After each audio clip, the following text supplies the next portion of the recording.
Praise the Lord. सभी आत्मिक विश्वासियों को प्रभु यीशु नासरी के नाम से नमस्कार। साथियों, आज हम जो है नया अध्याय जो है लूका के सुसमाचार चौथा अध्याय 31 से 41 तक के पद को हम पढ़ेंगे और उसमें से हम अपनी जो है उसमें ज्ञान प्राप्त करेंगे। तो लूका के सुसमाचार चौथा अध्याय 31 से लेकर 41 तक है। इसमें आपको मालूम है, विशेषकर इसमें दो चीज़ उसमें सामने है। एक दुष्टात्मा ग्रस्त व्यक्ति को चंगा करने के बारे में, और दूसरा जो है पतरस की सास और अन्य लोगों को चंगा करने के बारे में इस विषय पर है। ये इसमें हम देखते हैं कि गलील के कफरनहूम नगर पर जो है, जब परमेश्वर जब जाता है प्रभु यीशु मसीह उपदेश देने के लिए, जब वो चल जाते हैं तो उस समय जो है वहाँ वो अपनी शिक्षा को देते हैं और संगाइयों को भी करते हैं। तो उससे उस तारतम्य में हम देखते हैं इस घटना के पहले भी जो चौथा अध्याय का 14 से 30 में यीशु के नसरत में जो अस्वीकार किए थे, उसके बाद में कफरनहूम शहर में जो है उनको सेवा करने का मौका मिला। वहाँ के लोगों को देखा कि यीशु ने शिक्षा में अधिकार और सामर्थ्य के साथ वो मतलब जो है अपनी स्पीच को रख रहे हैं।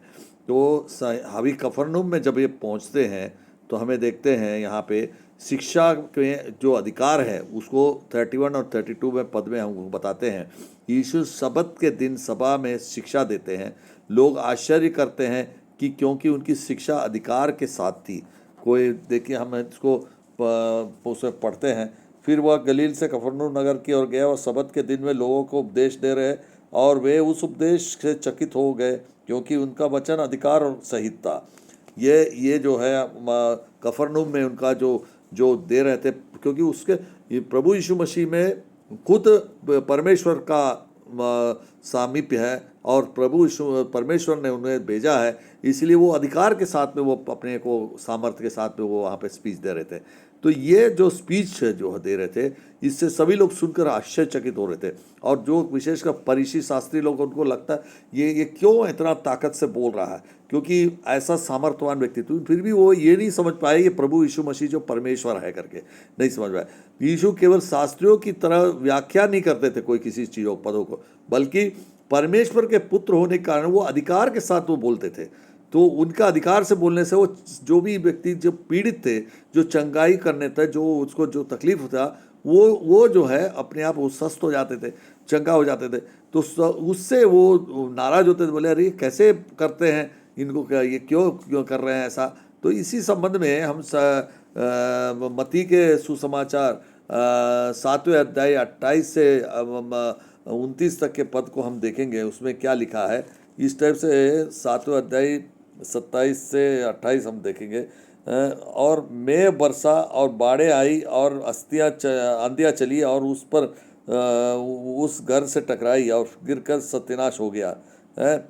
और जब यीशु ने बातें कह चुका तो ऐसा हुआ कि भीड़ उनके उपदेश से चकित हुई, और क्योंकि वह अपने शास्त्रियों के समान नहीं बल्कि अधिकारियों के समान उन्होंने उपदेश देते रहे।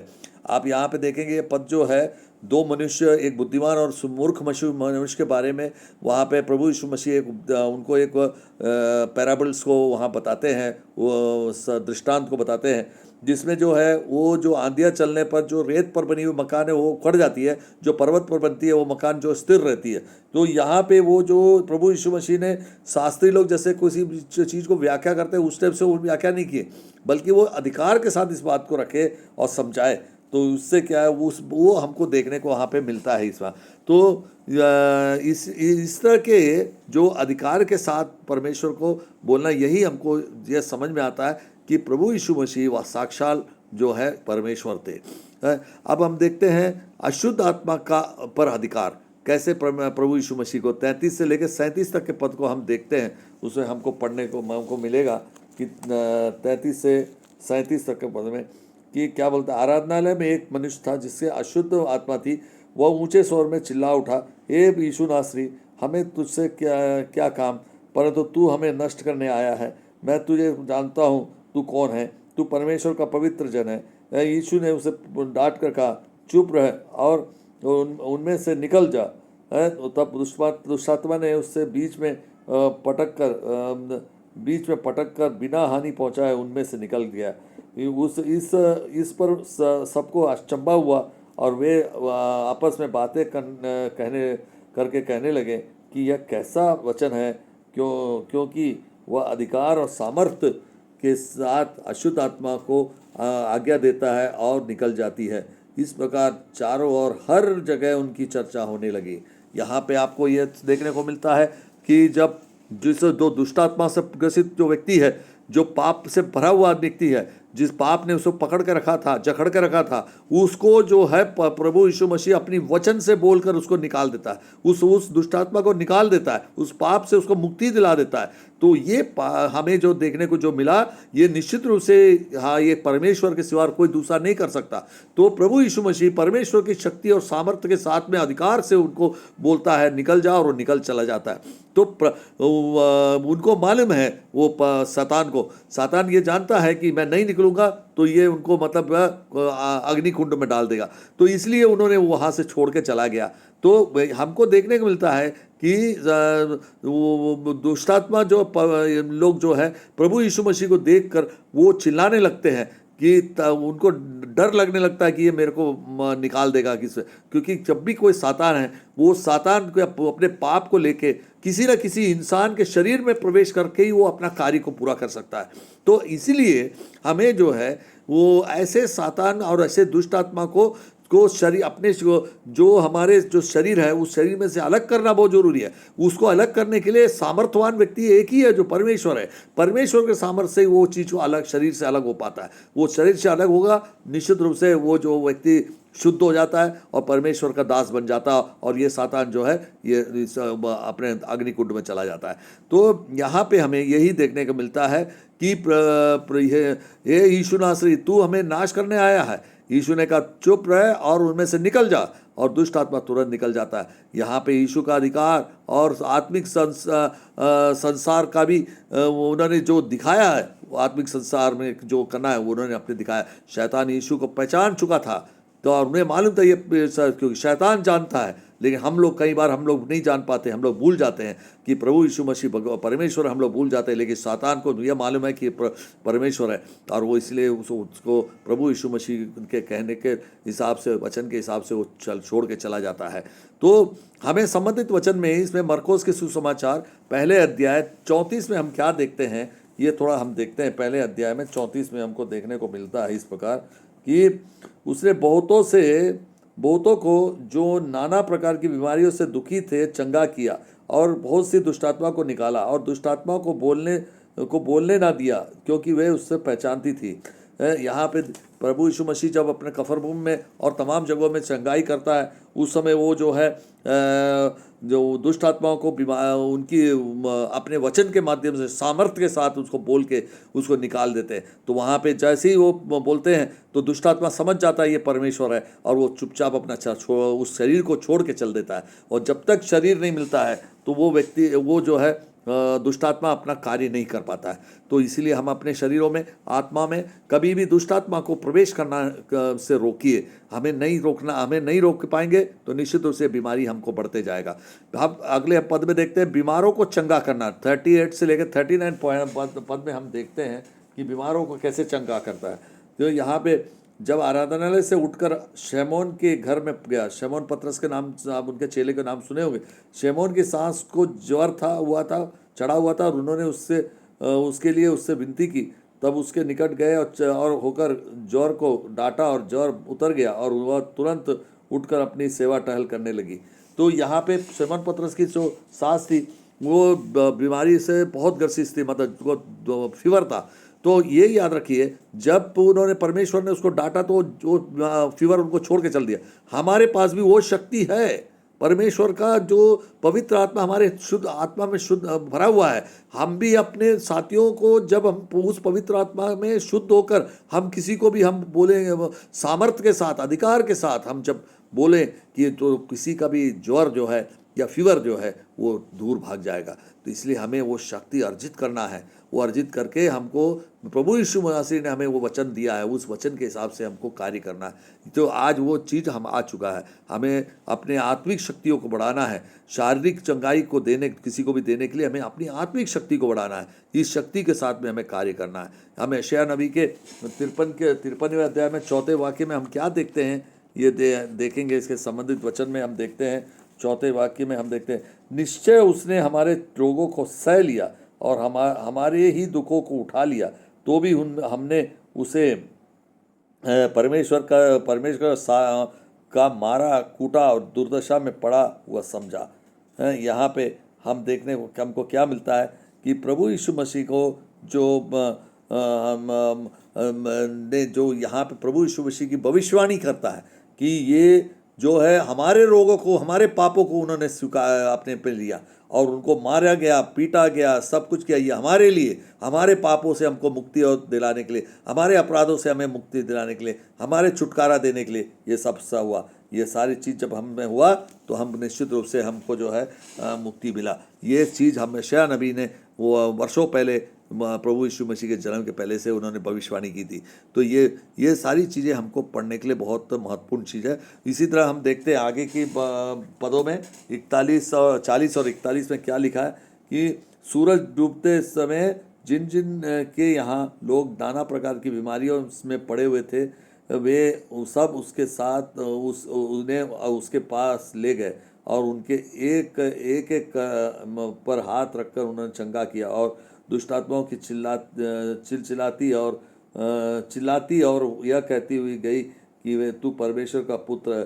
उन बहुतों में से तो निकल गई, पर वह उन्हें डांटता और बोलने नहीं देता, क्योंकि वे जानती थी कि वह मसीह है। तो यहाँ पे हमको देखने को मिलता है बहुत लोग उनके पास में शाम को पहुँचे, सबको उन्होंने चंगा किया और उनको डांट कर उनको भगाया। कई जगह डांटने की जरूरत नहीं पड़ी उनको, जिसको मालूम था दुष्टात्मा को वो चुपचाप चले गया। लेकिन जो जाने में आनाकानी करते हैं उनको डांट कर उन्होंने भगाया। तो इस तरह से प्रभु यीशु मसीह ने हर किसी को चंगा करने का काम किया। तो प्रभु यीशु मसीह परमेश्वर है, ये हमको यहाँ पे हमको सबको समझना चाहिए। वो दुष्ट आत्मा को निकालने के सामर्थ्यवान व्यक्तित्व था, ये हमको मालूम होना चाहिए। तू पर और दुष्ट आत्मा भी यही शब्द बोल रहा है कि तू परमेश्वर का पुत्र है। वो क्योंकि उनको वो पहचान चुके और हमें भी आज पहचानना है। हमारे सामने में प्रभु परमेश्वर ने हमें जो है हमारे दिल में पवित्र आत्मा को भेज के रखा है। हम अपनी आत्मा में उसको भर के रखें, लेकिन हम पहचान नहीं पा रहे वो आत्मा हमारे अंदर में। और हम जो है कई बार पाप में चले जाते हैं, गलत कार्यों में कर जाते हैं, उससे बीमार हो जाते हैं। तो हमें भी आज चंगाई की जरूरत है। हमारे अंदर के जो पवित्र आत्मा को हमको सामर्थ्य को विकसित करने का जरूरत है, और हम अपने विकसित करके हम आपको इस दुष्ट आत्मा को यहाँ से भगाना जरूरी है। ऐसी स्थिति को हमको आज को प्राप्त करना जरूरी है। प्रभु यीशु मसीह जो है सबके लिए दया का स्रोत है और एक शक्ति उनके पास में है, जो शक्ति से हमें प्रदान करती है पवित्र आत्मा के माध्यम से, जो हम उसका उपयोग करना चाहिए। आज हम इस आत्मिक वचन में हम देखते हैं परमेश्वर का वचन हमको अधिकार के साथ सुनना चाहिए। परमेश्वर जो कुछ भी बोलता है वो अधिकार के साथ बोलता है और हमें वो अधिकार के साथ सुनना चाहिए कि यीशु मसीह के नाम से दुष्ट शक्तियाँ जो पराजित हो जाती है। जब यीशु मसीह का नाम लेकर हम किसी भी चीज़ में करेंगे तो दुष्ट आत्मा छोड़ कर चले जाती है। प्रभु शारीरिक और आत्मिक दोनों प्रकार की चंगाई देता है हमें, है। और ये चीज़ को हमको समझना, ये यीशु परमेश्वर का पुत्र है। हम उदाहरण के तौर पर देखते हैं डॉक्टर के पास दया होती है एक डॉक्टर के पास दया होती है जो बीमारी को ठीक करती है, और इसी तरह यीशु आत्मा और शरीर दोनों को महान चिकित्सक है। आत्मा और महान चिकित्सक है वो भी हमारा एक डॉक्टर है, आत्मिक डॉक्टर है, जिसको जो हमारे को हम एक इसमें कहानी हम पढ़ सकते हैं। एक गांव में एक व्यक्ति हमेशा डर और चिंता में रहता था और रात को सो नहीं पाता था। एक दिन वह चर्च गया और प्रभु यीशु मसीह के बारे में सुना, तो वे दुष्ट आत्माओं को निकालते देखा, और वो उसका जब शरीर से भी वो दुष्ट आत्मा निकली, वो चंगा हो गया बीमारियों से, और उन्हें विश्वास से प्रार्थना किया। धीरे धीरे उनका सारा डर समाप्त हो गया और वो अपने जीवन में शांति पा गया। तो हमको आज ये समझना है इसमें कि ये चंगाई, सच्ची सच्चाई चंगाई जो है यीशु मसीह से प्राप्त होता है। आज तीसरे दिन के इस महान उपवास के तो अवसर पर हम यीशु में हमको चंगाई में विजय पाना है। आज हमको तीसरे दिन में हमको यीशु के चंगाई से हमको विजय पाना है। हमारे यीशु के चंगाई से हमारा दुष्टात्मा हमारे आत्मा से निकल के जाना है। ये हमको दृढ़ निश्चय करना है। हमें क्या करना है, इसके लिए क्या करना पड़ेगा? यीशु के सामर्थ्य को स्वीकार करना है। यीशु का सामर्थ्य क्या है हमको पहचानना है। अपने जीवन की बंधनों से मुक्ति हमको के लिए हमें प्रार्थना करना है। हमारे कई प्रकार के बंधन, हम शैतान के बंधनों से बंधे हुए हैं, उस कई प्रकार के लालसाओं से हम बंधे हुए, उसमें से हमको मुक्ति पाने के लिए हमको प्रार्थना करना है। बीमारों के लिए हमको, दूसरे बीमारों के लिए हमको प्रार्थना करना है, तभी जाके हमारा भी परमेश्वर हमको आशीष देगा। विश्वास से प्रभु के पास आना है, पूरे विश्वास के साथ हमें प्रार्थना करना है, पूरे विश्वास के साथ हमें अपने जीवन को व्यतीत करना, तभी जाके प्रभु यीशु अपने आत्मा के माध्यम, पवित्र आत्मा के माध्यम से हमारे जीवन में भी कार्य करेगा और दूसरों को हम उसका सामर्थ्य और शक्ति को प्रदान कर सकते हैं। तो यहाँ पे हमें देखना पड़ता है, ये जो पद जो हम पढ़े हैं लूका की जो सुसमाचार, इसमें प्रभु मेरे जीवन की हर बंधन को तोड़ देता है। अगर हम सच्चे मन से प्रार्थना करते हैं और प्रभु से हम संगति करते हैं, तो ये सोच लेना कि प्रभु हमारे जीवन के हर बंधन को, पाप में जो जीने का जो बंधन है उसको समाप्त कर देता है और हमको शुद्ध जीवन देता है। मेरे जीवन में मेरे मन और शरीर को वो हमेशा चंगा करना चाहता है और हम उसको उसके लिए अवसर प्रदान करें। मुझे कोई वचन के अधिकार से चलना किसी ने सिखाया है तो प्रभु यीशु मसीह ने सिखाया। आज जो है वचन के अधिकार से हम चलते हैं। हमारे जीवन में कोई कष्टकाल आता है तो हम वचन के अधिकार से हम अपने चलते हैं। उस वचन के अधिकार से हम जब चलते हैं तो हमें कोई भी शक्ति हमें रोक नहीं पाती है, बल्कि हम चंगा हो जाते हैं। दुष्ट आत्मा हमारे शरीर से छोड़ के चले जाता है और हम पवित्र आत्मा में होकर, हम प्रभु यीशु मसीह में होकर हम अपने शुद्ध जीवन को जीने के लिए हम के लिए तैयार हो जाते हैं। तो हमें इस प्रचार से हमें क्या लग रहा है, यीशु केवल शिक्षक नहीं बल्कि एक उद्धारकर्ता और चंगाई देने वाला और दुष्ट शक्तियों से विजय पाने वाला प्रभु है, ये हमको महसूस करता है। यह आज हमारा जो प्रभु यीशु मसीह है वो हमारा एक उत्तम शिक्षक है, उत्तम चिकित्सक है, उत्तम परमेश्वर है। आज जो सच्चा परमेश्वर है जो हमारे को चंगा देता है, हमारे आत्माओं को चंगा देता है, हम उसको पाने के लिए हमें सबको मिलकर, ये जो हमारे जीवन में, हमारी कलीसिया में, हमारे भाई बहनों में, सब में ये चंगाई हमको दुष्टात्मा की चंगाई हमसे दूर हो जाए और हम पवित्र हो जाए, इसके लिए हमें प्रार्थना करना और हमें उद्धार प्राप्त करना है और अनंत जीवन प्राप्त करना है। इस उद्देश्य के साथ हम ये वचन को ग्रहण करें और ये हमें जीवन को परिवर्तित कर सके, ये हमको प्रार्थना करते हुए मैं अपनी वाणी पे विराम देता। God bless to all.